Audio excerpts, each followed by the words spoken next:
Qu'est-ce que ça prend pour être mobilisé au travail?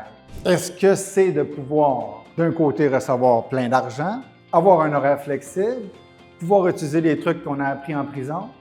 Non, mais quand on pose la question aux gens et qu'on leur demande concrètement « Qu'est-ce que tu recherches dans un travail satisfaisant? » la réponse n'est pas toujours claire. Des fois, il y en a qui vont me dire « Bon, ça prendrait peut-être une table de ping-pong, une table de baby-foot, des chaises à massage, des collations santé, un comptoir de crème glacée, une patinoire, des glissades d'eau, un gym avec l'homme fort Hugo Girard, des cours de cuisine avec Ricardo, des tours de secours volante avec Raël. » Les gens ont besoin de se faire rassurer avant de prendre une décision ou de se lancer dans quelque chose. C'est comme quand on achète magasine un véhicule usagé, on va faire quelques vérifications avant de procéder à l'achat. On va kicker les pneus, ouvrir le capot, regarder dans le coffre, voir s'il n'y a pas un corps. Il n'y a pas d'engagement sans confiance. En clair, c'est que les gens, avant de se lancer dans un projet, ils vont vouloir savoir un peu c'est quoi cette affaire-là. 3 conditions à la confiance. Si on veut l'agrandir, première condition, c'est la clarté. Il faut que les attentes soient claires. Il faut aussi que les rôles et responsabilités soient bien définis. Il faut que les objectifs communs soient bien partagés et surtout, comment on va faire pour atteindre ces objectifs-là. Deuxième condition, c'est la structure. Fait que ça prend évidemment quelque chose pour structurer tout ça, mais il faut que ce soit souple, il faut que les outils soient bien adaptés.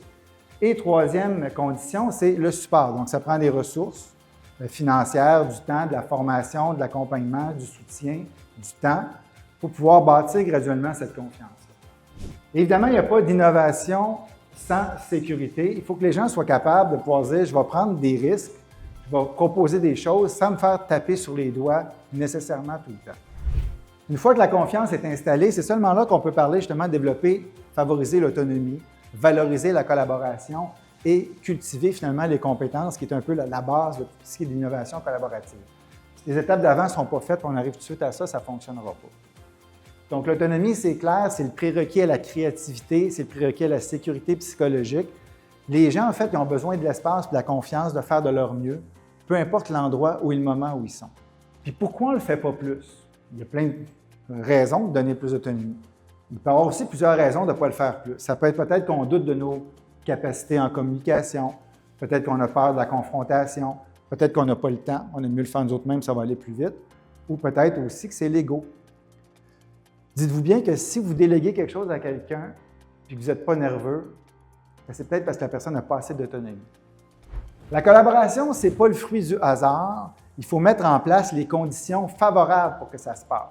Ça veut dire qu'il faut physiquement rapprocher les gens, leur donner des consignes claires, leur donner les moyens de s'accomplir et les laisser jouer.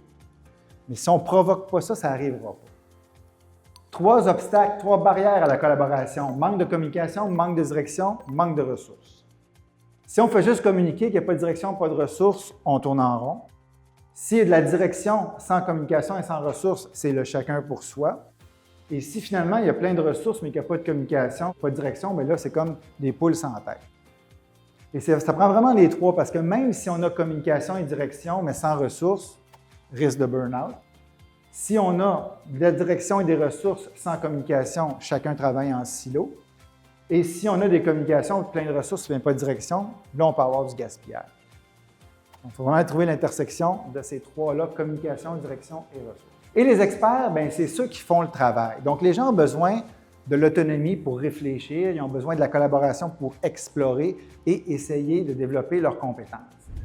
En conclusion, donc, tu sais, ce que les gens recherchent au travail, c'est rien de compliqué, c'est se transformer soi-même et transformer le monde autour.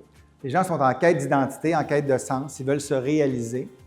Et ces petites ressources humaines-là arrivent chez vous. C'est comme si, en fait, votre entreprise, c'était une usine à humains.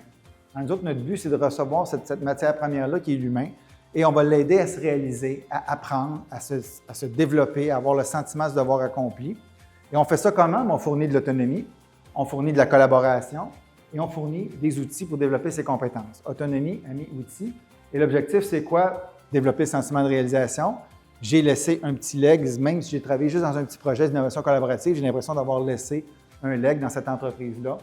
Fierté, appartenance d'avoir fait partie d'une équipe qui a trouvé une solution intéressante à un irritant qui touchait beaucoup de gens.